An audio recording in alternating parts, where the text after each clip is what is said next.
நம்ம கிச்சனில் இன்னைக்கு பாவக்காய் தொக்கு எப்படி செய்யலான்னு பார்க்கலாம் வாங்க. பாருங்கள், வானல் வச்சு 2 ஸ்பூன் நான் இன்னைக்கு ஆயில் ஊற்றிருக்கேங்க. இப்போ நம்ம துண்டு துண்டாக அரிஞ்சு வச்சுருக்க பாவக்காயை சேர்த்திக்கலாங்க. இந்த சைஸில் பாவக்காயை கட் பண்ணி எடுத்துக்கணுங்க. அப்போ தான் பாவக்காய் கசக்கவே கசக்காது, நல்லா சுருண்டு வதங்கி வருங்க. இப்போ ஆயிலில் ஆட் பண்ணிக்கலாம். நான் இன்றைக்கி 3 பாவக்காய் எடுத்திருக்கேங்க. பாவக்காய் உள்ளே இருக்க விதையெல்லாம் நீக்கிட்டு இந்த சைஸ்க்கு கட் பண்ணி எடுத்துக்கோங்க. நிறைய பாவக்காய் இருக்க மாதிரி தெரியுங்க, ஆனால் வெந்து சுருண்டு வந்துச்சுன்னா கொஞ்சம் தாங்க இருக்கும். இப்போ பாவக்காவுக்கு தேவையான உப்பு கொஞ்சம் சேர்த்திக்கலாங்க. நல்ல எண்ணெயிலேயே வதங்கணுங்க. ஒரு 10 மினிட்ஸ் இந்த பாவக்காய் நம்ம சிம்மில் வச்சு வதக்கணுன்னா பாவக்காய் சுருண்டு ரொம்ப சின்னதாக வந்துடுங்க. கொஞ்சம் கூட இந்த பாவக்காய் குழம்பு கசக்கவே கசக்காது, குழந்தைங்க விரும்பி சாப்பிடுவாங்க. கண்டிப்பாக ட்ரை பண்ணி பாருங்கள். இப்போ இதை சிம்மில் வச்சு நல்லா வேக வச்சு எடுத்துக்கலாங்க.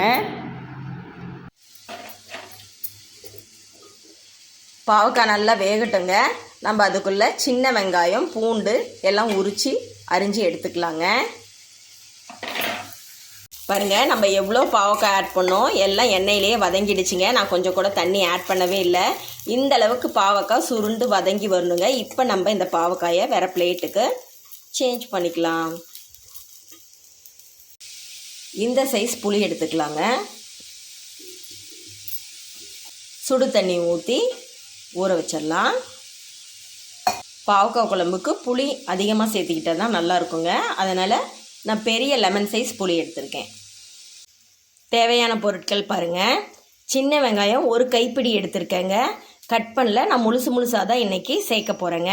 பூண்டு 7-8 பல் பூண்டு எடுத்துக்கலாம். ஒரு பெரிய சைஸ் தக்காளி கட் பண்ணி எடுத்துக்கோங்க. 1 கொத்து கருவேப்பிலைங்க. வானல் வச்சாச்சுங்க. இப்போ ஆயில் சேர்த்திக்கலாம். 3 ஸ்பூன் ஆயில் ஊற்றிக்கலாங்க. ஆயில் நல்லா காஞ்சிருச்சிங்க. 1 ஸ்பூன் கடுகு சேர்த்திக்கலாம். 1/2 ஸ்பூன் வெந்தயம் சேர்த்திக்கலாம்.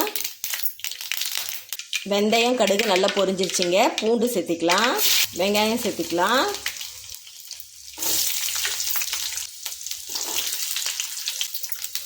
ஒரு கொத்து கருவேப்பிலை.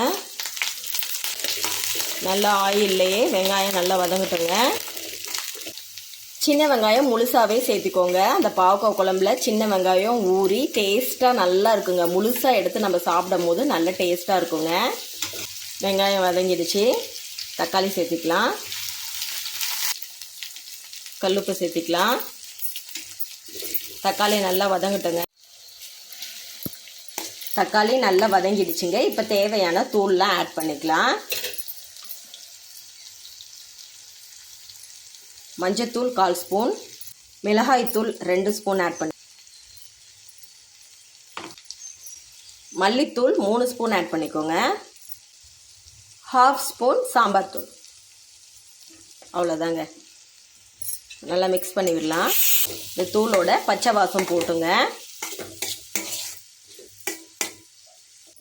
பாருங்க, நம்ம சேர்த்துன தூளோட பச்சை வாசம் நல்லா போயிடுச்சுங்க. இப்போ இந்த ஸ்டேஜில் நம்ம வறுத்து எடுத்து வச்சிருக்க பாவக்காயை ஆட் பண்ணிக்கலாம்.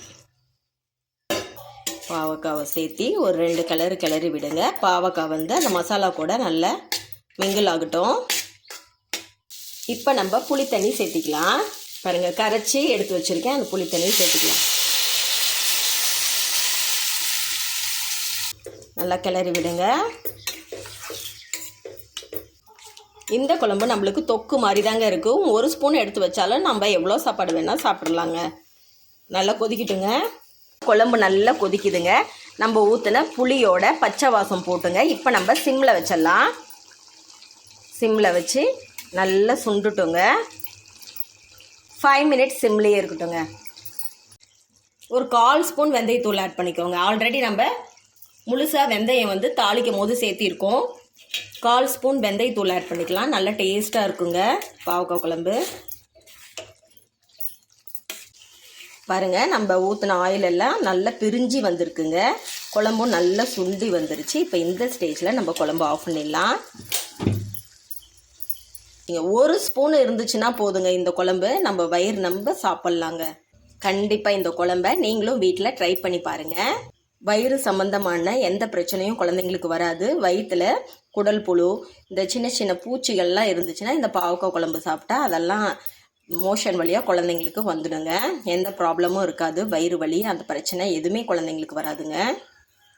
பாருங்க, பாவக்காய் குழம்பு ரெடிங்க. இந்த குழம்பு நீங்கள் 1 வாரம் வெளியவே வச்சு சாப்பிட்லாங்க. ஃப்ரிட்ஜில் ஸ்டோர் பண்ணணுங்கிற அவசியமே கிடையாது. கெட்டே போகாது. நல்ல டேஸ்ட்டாக இருக்குங்க. கண்டிப்பாக நீங்கள் ட்ரை பண்ணி பாருங்கள். நம்ம குழந்தைங்களோட ஆரோக்கியம் நம்ம கையில் தாங்க இருக்குது. அன்பை கொட்டி சமைங்க, அட்டகாசமாக இருக்குங்க. வீடியோ பிடிச்சிருந்தா லைக் பண்ணுங்கள், சப்ஸ்கிரைப் பண்ணுங்கள்.